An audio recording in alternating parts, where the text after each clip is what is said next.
श्रीकृष्णं द्विभुजं किशोरवयसं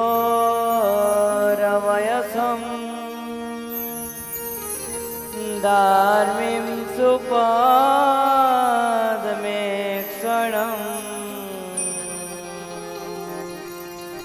तस्मै राज्यमुखं स्वभक्तसमितौ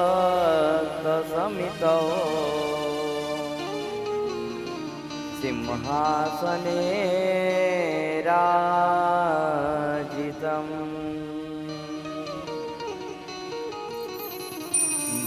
भक्तैः केसरचन्दनैर्बहुविधैः आरावतं शान्तिभिः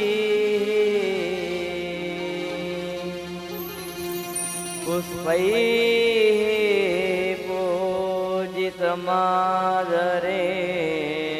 हृदये शुक्लाम्बरं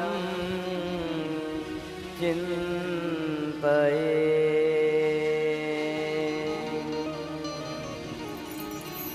करारविन्देन पदारविन्दं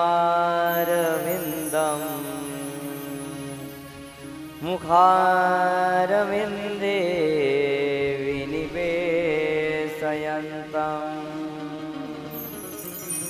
वटस्य पत्रस्य पुटे शयानं बालं मुकुन्दं मनसा स्मरामि। श्रीकृष्ण गोविन्द हरे मुरारे हे नाथ नारायण वासुदेव जिह्वे पिबस्वा मृतमेतदेव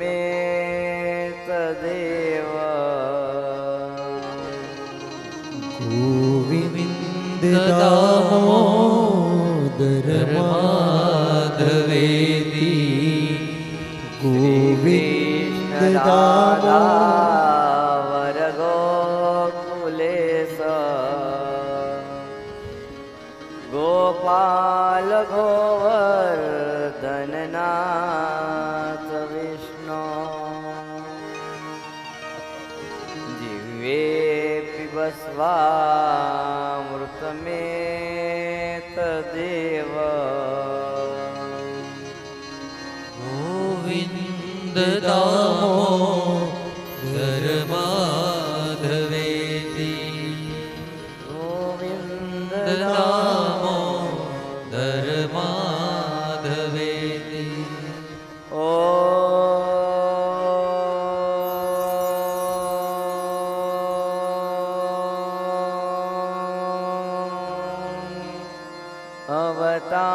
अवतारिणे श्री स्वामिनारायणाय नमो नमः। ॐ श्री हरिकृष्णाय नमो नमः। ॐ श्री नीलकण्ठाय नमो नमः।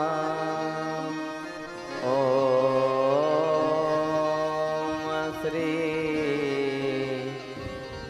पूर्णपुरुषोत्तमाय घनश्यामाय श्रीकृष्णाय नमो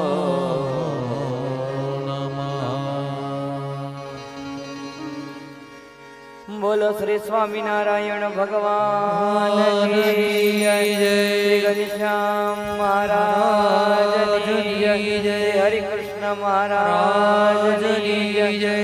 सहजानंद स्वामी महाराज की जय। लक्ष्मी नारायण देवनी जय। गोपीनाथ जी महाराज की जय। रामचंद्र भगवान की जय। कृष्ण कन्हैया लाल की